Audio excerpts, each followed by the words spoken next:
Maharashtra वृत्तदर्शन news आणि Yuvagram 24 news आयोजित भव्य घरगुती गणपती सजावट स्पर्धा आणि सार्वजनिक गणपती मंडळ सुंदर गणेश मूर्ती स्पर्धा 2024 या स्पर्धेचे प्रायोजक आहेत उद्योजक माननीय शरद दादा जाधव एसचे डेव्हलपर्स मिरज। गणपती बाप्पा मोरया। नमस्कार। महाराष्ट्र वृत्तदर्शन न्यूज आणि युवाग्राम 24 न्यूज आयोजित सार्वजनिक गणेशोत्सव मंडळ सुंदर मूर्ती स्पर्धेमध्ये मी पूर्वा तुमचं मनापासून स्वागत करते। या स्पर्धेसाठी आपले प्रायोजक आहेत उद्योजक शरद दादा जाधव एसचे डेव्हलपर्स मिरज।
नमस्कार। आता आपण आलेलो आहे शिवगर्जना मित्रमंडळ मिरज येथे, जिथे अप्रतिम अशी मूर्ती बसवलेली आहे आणि आपण त्याच शोधत आहोत सध्या की सगळ्यात छान अशी मूर्ती कोणती आहे।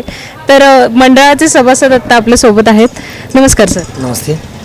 काय वेगळेपण सांगाल तुमच्या मूर्तीबद्दल? ह्या मूर्तीचे वेगळेपण म्हणजे असं आहे की शंकर पार्वती अर्धनटेश्वरी रूपात शंकर पार्वतीची मूर्ती खाली आहे, त्यांच्या डोक्यावर कमळ आहे आणि त्या कमळामध्ये एक पायावर उभारलेली ही नटराज रूपातील गणेश मूर्ती आहे।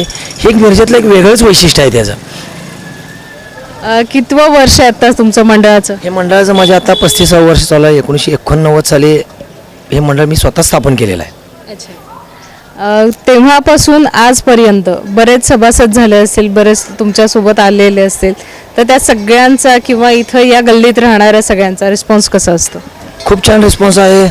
सगळे माझे जे सभासद आहेत ते वेगवेगळ्या स्वरूपात कर्मचारी म्हणून काम करतात, काही व्यापारी आहेत, काही शेतकरी वर्ग आहे। वर्षातून मंडळाचे कार्यक्रम असतात ते सक्रिय सहभाग असतात। त्याचबरोबर त्यांच्या घरातील महिला देखील उत्स्फूर्तपणे इथं 11 दिवस काम करत असतात। पारायणसारखे कार्यक्रम असतात, आरोग्य शिबिर घेतो आम्ही, रक्तदान शिबिर असतात, अनाथ आश्रममधले कार्यक्रम असतात। असे विविध कार्यक्रम आम्ही मंडळाच्या माध्यमातून राबवत असतो।